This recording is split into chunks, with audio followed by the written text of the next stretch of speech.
Eder. Mech.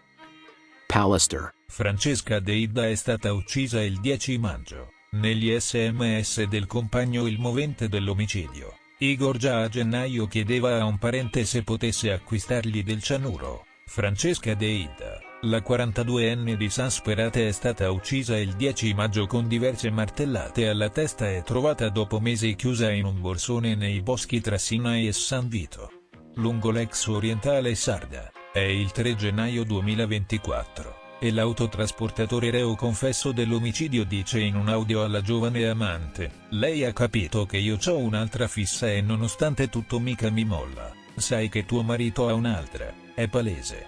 Ha cambiato le sue abitudini dall'oggi al domani eppure vedi che lei non fa il primo passo.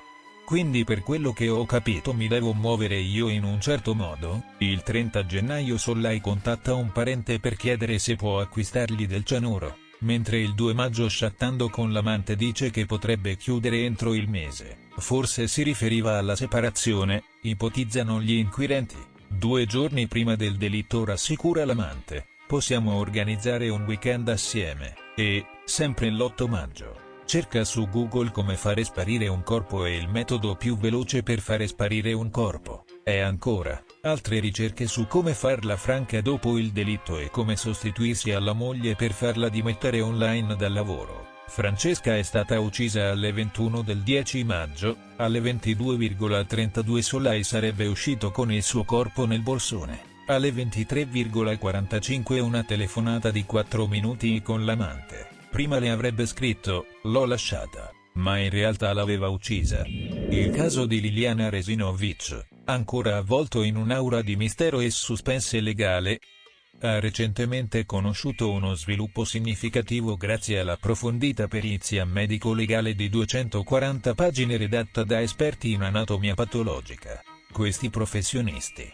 tra cui l'anatomopatologa Cristina Cattaneo e i colleghi Vanin, Tambuzzi e Leone, hanno esaminato a fondo la scena del crimine, i documenti cronologici e i risultati delle trascrizioni cliniche per far luce sulla morte di Liliana, i dettagli emergenti, indagando con rigore medico-legale sui punti di interesse chiave, svelano una verità inquietante che esclude categoricamente l'incidente o il suicidio come cause della morte. 1. Lesioni multiple sul corpo.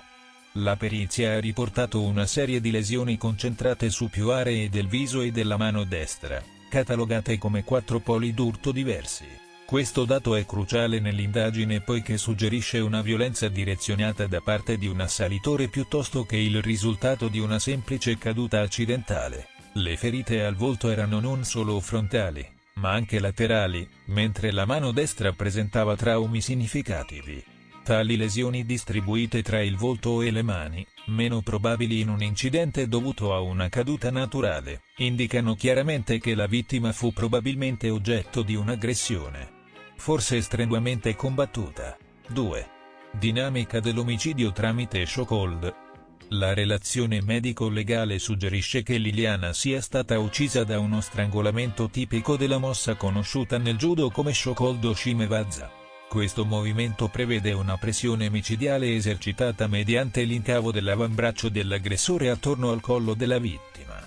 Un'analisi dettagliata dei segni del corpo ha permesso di ricostruire questa dinamica specifica, evidenziando come la manovra, se eseguita con forza, può causare morte immediata a causa della compressione sui vasi sanguigni del collo e, potenzialmente, sulla trachea. La sua esecuzione richiede abilità, suggerendo che l'autore potrebbe essere esperto in tecniche di lotta fisica. 3. Lesioni vertebrali specifiche. Un altro elemento fondamentale della perizia è la frattura perimortale rilevata alla vertebra toracica T2, che fornisce prova di un trauma fisico intenso avvenuto poco prima o dopo la morte. Questa frattura dimostra come la forza applicata al segmento cervico-toracico durante l'aggressione abbia provocato un danno osseo serio. L'esistenza di una lesione perimortale suggerisce sia un collasso strutturale delle ossa poco prima della morte di Liliana sia il conferimento di uno stress significativo al suo sistema muscolo-scheletrico durante l'attacco. 4. Combattimento e tentativo di fuga. Il rapporto chiarisce che la soffocazione esterna è stato probabilmente parte di un processo più ampio di immobilizzazione, in cui la persona colpita tentava disperatamente di liberarsi dall'attacco. La combinazione di forza applicata al volto e ai distretti superiori è indicativa di una colluttazione significativa, durante cui Liliana potrebbe aver mostrato resistenza per eludere la presa dell'assalitore. Tale contesto suggerisce che l'attacco fosse non solo metodico ma anche aggressivo, con l'obiettivo di privare la vittima della sua libertà di movimento. Queste analisi dettagliate delineano un quadro scioccante e inquietante dei momenti finali della vita di Liliana Resinovic. Ora resta da scoprire e dimostrare in tribunale chi effettivamente abbia messo in atto questo atto omicida, concentrando l'esame forense sulla ricerca di ulteriori prove che possano identificare definitivamente il colpevole di questa tragica morte. L'omicidio di Franco Bernardo Bergamin, un anziano di 80 anni, avvenuto nella sua abitazione di Limena, ha scosso profondamente l'opinione pubblica, facendo emergere particolari agghiaccianti su una dinamica che trova uno dei suoi possibili moventi nel pagamento di diverse bollette. Alessio Battaglia, uomo di 40 anni, attualmente dietro le sbarre per omicidio volontario, potrebbe aver visto nella richiesta di Bergamin di contribuire alle spese un fattore scatenante della sua furia omicida. Questa intuizione sempre più concreta guida le indagini della polizia, che stanno cercando di delineare un quadro chiaro delle motivazioni che hanno portato a un epilogo così tragico nella notte del 22 febbraio scorso. Qualche mese prima dell'evento fatale, Bergamin aveva aperto le porte della sua casa a Battaglia e alla sua compagna, originari del Friuli Venezia Giulia. Inizialmente, secondo le verifiche degli investigatori, pare che Battaglia non abbia mai versato un contributo economico né per l'affitto né per le spese di casa, interamente sostenute dall'anziano. Ma a partire dalla metà di febbraio, la situazione economica all'interno della casa ha iniziato a generare attriti. L'ottantenne Bergamin, stanco da quanto risulta delle continue spese aumentate con il passaggio da 1 a 3 residenti nell'appartamento, ha iniziato a richiedere a Battaglia almeno il pagamento delle bollette, che erano cresciute considerevolmente. Questo argomento è diventato un terreno di scontro tra i due per diversi giorni prima dell'omicidio. I vicini hanno testimoniato di aver sentito litigi sempre più animati e, in aggiunta, avevano notato Bergamin con lividi sospetti sulla testa, suggerendo con il senno di poi che le tensioni fossero sfociate anche in episodi di violenza fisica. Mentre gli inquirenti hanno ascoltato la versione dei fatti di Battaglia e sequestrato i cellulari di entrambe le parti coinvolte. L'obiettivo è di cercare prove che suffraghino questa ipotesi del movente economico oppure che possano dare luce ad altri scenari possibili.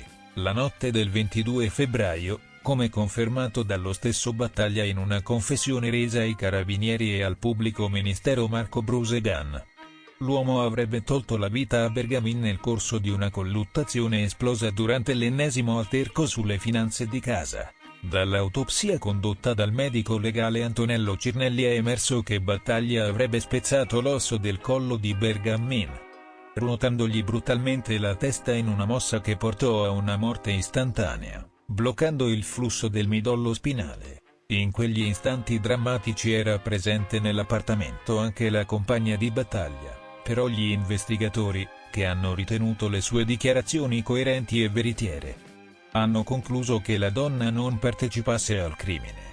Non sarebbe stata a conoscenza, secondo le sue affermazioni, dell'omicidio commesso dal suo compagno, sebbene probabilmente abbia percepito i rumori derivanti dalla violenta disputa che sono stati udibili anche nei dintorni. Nell'immediato caos che seguì l'omicidio, Battaglia si abbandonò al panico e tentò di occultare il cadavere di Bergamin inserendolo in sacchi dell'immondizia e nascondendolo in un armadio. Ha cercato, invano, di coprire ogni traccia del delitto cospargendo profumo nella stanza e sigillando la porta per contenere l'odore della decomposizione. I giorni successivi all'omicidio videro Battaglia e la sua compagna restare nel teatro del crimine fino alla loro partenza per il Friuli Venezia Giulia il 28 febbraio. Battaglia trovò rifugio presso un amico a Monfalcone. Tuttavia, il 6 marzo, un giorno dopo il ritrovamento del corpo di Bergamin, Le forze dell'ordine riuscirono a localizzarlo, arrestarlo e trasferirlo nel carcere di Padova. Qui, il giudice per le indagini preliminari Laura Alcaro convalidò l'arresto dopo l'interrogatorio di garanzia. Alessio Battaglia non è uno sconosciuto agli archivi della giustizia, avendo alle spalle una serie di precedenti penali oltre a recenti denunce per maltrattamenti. Un passato segnato da una vita ai margini, priva di stabilità, lavoro, e persino patente, accompagnata da episodi di abuso di sostanze stupefacenti. Quando infine le forze dell'ordine l'hanno rintracciato, è apparso incredibilmente impassibile, sfoggiando un comportamento stranamente distaccato, come se quelle drammatiche vicende non lo riguardassero affatto. Il caso di Franco Bernardo, un 62enne residente a Cerano d'Intelvi, ha subito una svolta cruciale in seguito alle pesanti conclusioni emerse dalla perizia medico-legale commissionata dal Tribunale di Sorocca. Queste indagini hanno rivelato particolari che sfidano e ribaltano la narrativa proposta in precedenza riguardo alla morte dell'uomo, avvenuta sospettosamente nella notte tra il 31 maggio e il 1 giugno 2023 a Sorocca. Le cause della morte. Secondo quanto riferito dagli esperti incaricati, la morte di Franco Bernardo è stata causata da un'asfissia meccanica. Essa è il risultato di una compressione esercitata sugli organi del collo attraverso un oggetto considerato allungato o largo. Questo implica che la soppressione non è avvenuta per circostanze accidentali.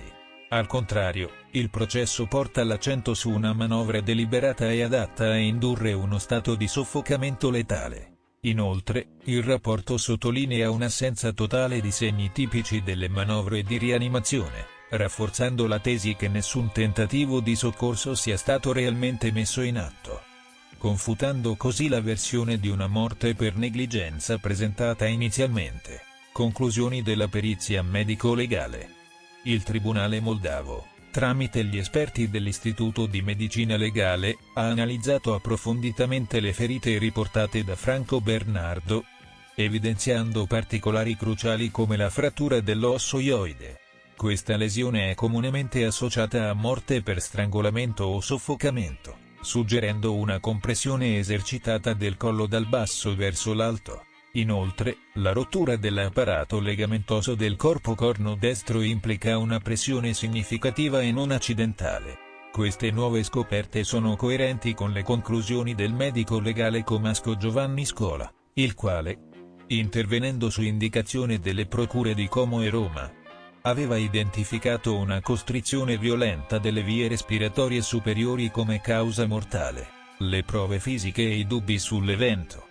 Non trascurabile è il fatto che sulla Lacoste verde indossata da Bernardo la sera della sua morte sono state scoperte tracce ematiche appartenenti a una persona non consanguinea. Questo indizio getta ulteriori ombre sul ruolo di Svetlana Botosh, la 57enne di nazionalità moldava, ultima compagna di Bernardo e unica imputata per omicidio per negligenza. La parte civile, rappresentata dall'avvocato Edward Digore, supportato in Italia dall'avvocato Antonio Lamerucciola, spinge sul fatto che le investigazioni iniziali abbiano mostrato lacune decisive nel chiarire quanto effettivamente è accaduto. In particolare, i legittimi sospetti sono alimentati dalla circostanza in cui Bernardo fu trasportato all'ospedale, insieme a un presunto soccorso. Un furgone guidato dalla Botosh e dal figlio ha facilitato il trasporto del corpo ormai senza vita, sollevando preoccupanti domande sull'intento di tale azione, prossimi passi e implicazioni legali. Mentre questo drammatico caso continua a dipanarsi, con argomenti del tutto nuovi derivanti dall'analisi forense, il Tribunale si prepara ad analizzare formalmente la perizia nel corso della prossima udienza fissata per la fine del mese. L'obiettivo sarà stabilire definitivamente la veridicità delle conclusioni e avanzare nel processo, determinando il livello di responsabilità della Botosh e degli eventi verificatisi la sera della morte di Franco Bernardo. Questa udienza è cruciale per portare giustizia alla famiglia della vittima e fare chiarezza su una notte piena di segreti e incoerenze. Sapevate che in Pakistan anche amministrare gruppi social può essere pericoloso? La tragica epopea dell'incontro programmato per appianare divergenze che finisce in dramma. Quello che poteva essere un tranquillo pomeriggio fatto di risate e forse, chissà, di un tè condiviso, si è trasformato in una scena da romanzo noir. Akfak, risentito per essere stato bruscamente espulso dalla chat di gruppo da Mushtaq Ahmed, decise che un confronto faccia a faccia fosse l'adeguata soluzione per risolvere ogni incomprensione elettronica. Con euforia da social network, i due si trovarono d'accordo per un incontro chiarificatore. Tuttavia, l'ignaro Ahmed non avrebbe mai immaginato che il suo desiderio di discussione civile avrebbe avuto un finale così brutale. Entrambi, evidentemente consapevoli delle tradizioni locali più dell'arbitro di un duello, portarono con sé il loro rispettivo fandom familiare. Pronti a testimoniare questa mostra di diplomazia degna del migliore dei summit. Ma invece di lasciare spazio alla pace, Akfak tirò fuori un'arma da fuoco, scegliendo il drammatico "ci vediamo all'altro lato della giustizia" come battuta finale del loro faticoso dialogo. L'intervento della polizia di Peshawar portò all'immediato arresto di Akfak, che ora si trova di fronte a un'accusa di omicidio, anch'essa servita con il peso dei codici d'onore del Khyber Pakhtunkhwa. Una regione così intensamente legata alle sue tradizioni tribali che sembra resistere persino alle migliori intenzioni di modernizzazione. In questo quadro, la scena rimane quella di una terra in bilico tra vecchi codici e nuove realtà, dove le conversazioni talvolta richiedono più di una semplice emoji di scuse per evitare il dramma. Akfak e Ahmed ne sono la prova più recente, aggiungendo un altro capitolo a una saga tutt'altro che conclusa. Ehi, non dimenticare di iscriverti a questo canale.